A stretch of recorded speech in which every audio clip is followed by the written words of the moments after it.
Kalau Alvin Plantinga dan Nicholas Wolterstorff, dua apologet terkenal di abad 20, mereka mengatakan bahwa nggak mungkin orang bisa beroperasi di dalam pengertian tanpa mereka memberikan asumsi yang nggak perlu dibuktikan dulu. Misalnya untuk saudara mempelajari matahari, saudara sudah langsung mengasumsikan ada matahari gitu ya, nggak lagi menggumulkan apakah matahari ada atau tidak. Ketika saudara berusaha untuk mengerti seseorang, saudara mengasumsikan bahasa mereka sama dengan kita misalnya. Ketika saudara memberitahu informasi tentang apapun, misalnya tentang ada kecelakaan di jalan ini, saudara mengasumsikan bahwa orang itu menerima tata kota yang kita juga percayai.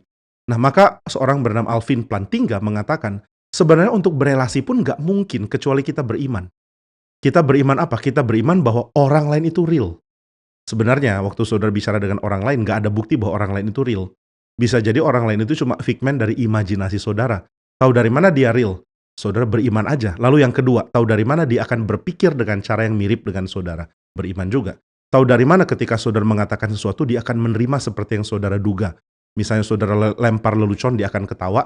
Dan kalau saudara lempar lelucon, dia nggak ketawa, saudara bisa protes. Kenapa kamu nggak ngerti lelucon saya?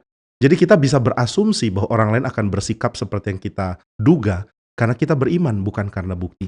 Jadi memang untuk beroperasi di dalam apapun, di dalam sains, di dalam pengetahuan, di dalam agama, di dalam apapun, kita perlu ada hal yang kita sepakati, yang menjadi pegangan dulu, baru kita bisa mengerti. Demikian juga dengan Alkitab. Kita juga baru bisa mengerti Alkitab, mengerti bagaimana mengoperasikan pikiran kita untuk menerima pesan-pesan dari Alkitab, kalau kita mempunyai asumsi yang harus diterima dulu, kalau nggak sulit. Yang pertama adalah asumsi bahwa ini adalah firman Tuhan. Yang kedua adalah asumsi bahwa yang dikatakan itu pasti benar, infallible. Yang ketiga, asumsi bahwa yang dikatakan itu jujur dan sesuai dengan kesucian Tuhan. Nah, ini penting untuk kita pahami dan miliki, baru kita bisa menerima informasi dan tambahan pengetahuan darinya. Jadi sebenarnya ya semua apapun yang kita lakukan itu perlu semacam iman, perlu semacam asumsi yang dipegang dulu, bukan yang terbukti, baru kemudian bisa mendapatkan pengertian yang kita harap bisa didapatkan dari studi yang kita lakukan.